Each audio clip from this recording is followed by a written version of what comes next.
नमस्कार।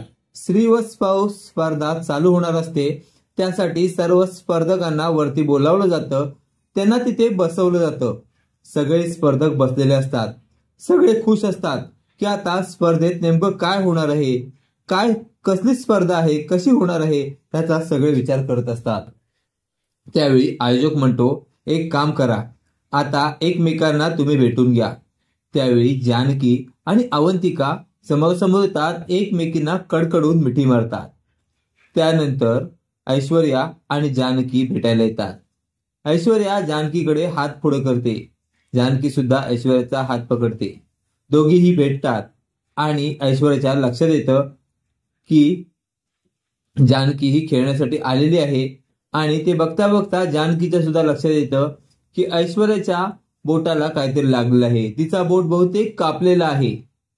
त्यानंतर आयोजक सांगतात की सौसाठी वेगळा खेळ असेल आणि स्त्रीसाठी वेगळा खेळ असेल।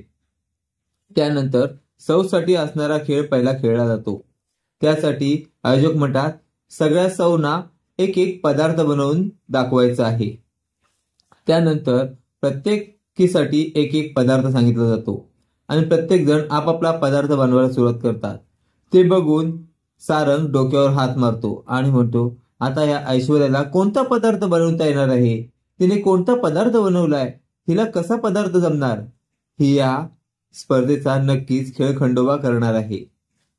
आणि सगळेच जण पदार्थ बनवत असतात। जानकी तिचा पदार्थ बनवत असताना तिचा टेबल हलू लागतो। त्यावेळी ऐश्वर्या ते सगळं बघून हसत असते।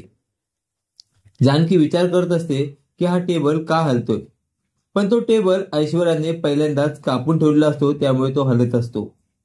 त्यावेळी जानकीच्या लक्षात येतं की तिथे थोडंसं रक्त सुद्धा लागलेलं आहे। त्यानंतर जानकीचा सगळा प्रकार लक्षात येतो, कारण ऐश्वर्याचं बोट कापलेलं तिने बघितलेलं असतं। त्यामुळे जानकी रागातच ऐश्वर्याकडे बघते। आता स्पर्धा जिंकण्यासाठी जानकी कोणती खेळी करेल आणि ऐश्वर्याला धूळ चारेल ते पाहणे कमालीचे ठरणार आहे। असेच मालिकेचे नवनवीन अपडेट पाहण्यासाठी व्हिडिओला लाईक आणि चॅनलला सबस्क्राईब करायला विसरू नका। थँक्यू।